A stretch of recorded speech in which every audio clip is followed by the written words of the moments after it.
asalaamaaleykum mbokku Sénégal mbokku Afrique monde entier particulièrement les Sénégalais ñoo ngi nuyu ñëpp di siyaar ñëpp di ñaan yàlla defal ñu jàmm. Voilà, boo leen gisee vidéo bi aussi c'est juste pour rek di ñaawlu yenn affaires yi nga xam ne day am fii ci Sénégal. Tey vidéo bi c'est particulièrement aux anciens militaires parce que man je suis de la classe 2010-1 formé à la 24e compagnie première section et tey boo gisee jeunes yu bëri tey ñu nekk ci galère nekk ci yenn situation yi c'est dû à ce que état mi nga xam ni mooy jël les jeunes plus de 1000 jeunes yóbbu leen en formation Bango ñu dem foofee ñu naan Bango terre des hommes ñu former leen militairement jàngal la xeex jàngal la combat jàngal la arme ni ñuy manipuler arme remontage démontage yooyu yëpp ñu jàngal la ko yóbbu la Sinaay defal la tir jàngal la comment camoufler jàngal la ennemi noo koy def jàngal la nu ñuy reyee nit et yooyu yëpp ñu jàngal la ko nga def formation Bango pendant 4 mois 5 mois 6 mois jàngal la xiif jàngal la mar jàngal la sonn nga def formation boobu après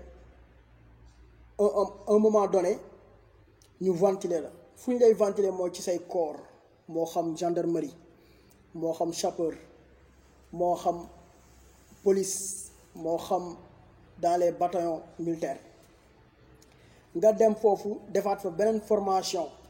FQE ñoom it ñu jàngal la ñoom mel ni gendarmerie man mi nga xam ne gendarmerie laa jaar def fa 4 ans de service 4 ans gendarmerie 4 ans nga dem gendarmerie ñu jàngal la ñoom it seen méthode ni ñuy liggéeyee intervention yi jalonnement bu président waree jàll noo war a taxawee noo war a defee yooyu yëpp ñu jàngal la ko nga dem pendant 4 ans de service au lieu ñu jéem a xool nuñ lay encadrer wala dugal la biir gendarmerie mais non pendant 4 ans ñu liggéey loola dans l'armée nga génn ci di xaar gendarmerie liggéey loola wala ñu ubbi ay postes yoo xam ne ci mën a def les anciens militaires non dañ lay delloo dans ce qu'on appelle vie civile dañ lay libérer am na ñoo xam ne 2 ans la ñuy def am na ñoo xam ne 4 ans la ñuy def suñu anciens militaires yi nga xam ne les 8-1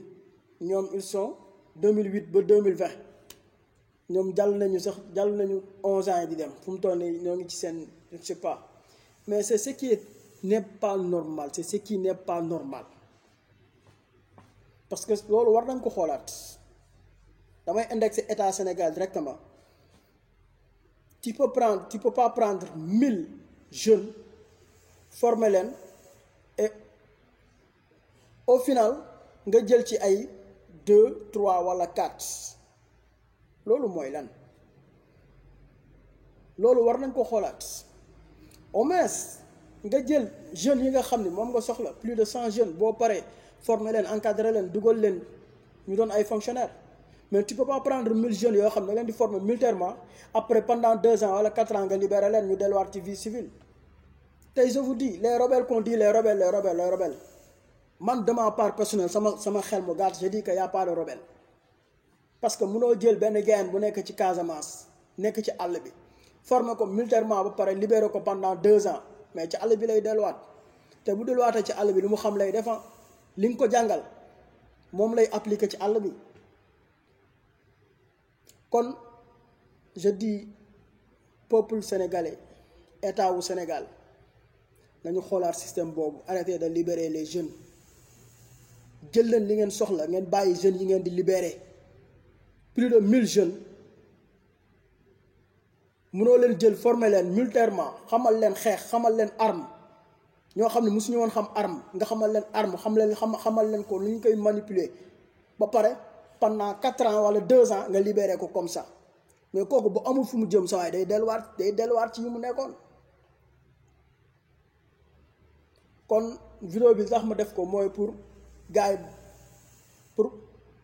attirer seen attention ci côté boobu noonu attirer attention état bi nañu xoolaat méthode boobu nga xam ne tey recrutement yi ñoo ngi koy def jeunes yu bari yoo xam ne après da ngeen di libérer ça n'a pas de sens. jëlal jeunes yi nga soxla boo paree intégrer leen fonction d'état ñu mën di percevoir seen salaire di mën di liggéey ci état. méthode boobu maa ngi ñaan le président de la république ministère des forces armées le général que vidéo bi bu ngeen ko gisee c'est juste pour attirer votre attention sur ça. Les milliers de jeunes que vous recrutez là ça n'a pas de sens. Après 2 ans vous les libérez, ça n'a pas de sens. ñu wër ci société de sécurité yi et société de sécurité yi maa ngi ñëw parce que je ferai benn vidéo boo xam ne c'est pour vous. Des arnaques yoo xam ne moo ngi am dans les sociétés de sécurité là. Vidéo bi c'était juste pour les anciens militaires ñi nga xam ni tey ils sont dans des difficultés yoo xam ni kenn xamul nu mu demee te bu leen yàlla jàppalewul dëgg tey ci naka sudul noonu la ñuy nekkee wala nekk di agresser nit ñi wala nekk ci rebelle bi dugg Casamance et genre tout ça. kon état bi war na xoolaat système boobu nga xam ni moom lay recruter. Nombre bu bari boobu amul solo il faut prendre juste le minimum boo xam ne soxla ngeen ko ngeen dugal ko ci état bi ñu doon ay fonctionnaires nekk di liggéey boo leen soxlaatee ngeen recruter waat mais recruter des milliers de jeunes yoo xam ne après vous allez les libérer comme ça 2 ans yoo xam ne c'est inutile. Revoyez votre système là. Le pays va mal, le pays va mal, le pays va mal. Alors peace and love sama gars yi, respect à vous, à tous les hommes de tenue. Respect à vous. Ay jàmbaar ngeen, on est derrière vous. Mais aussi du courage aux anciens militaires. Yàlla baax na, yàlla baax na, yàlla baax na. Assalaamu aleykum wa rahmatullah wa taala wa barakatuhu. Respect.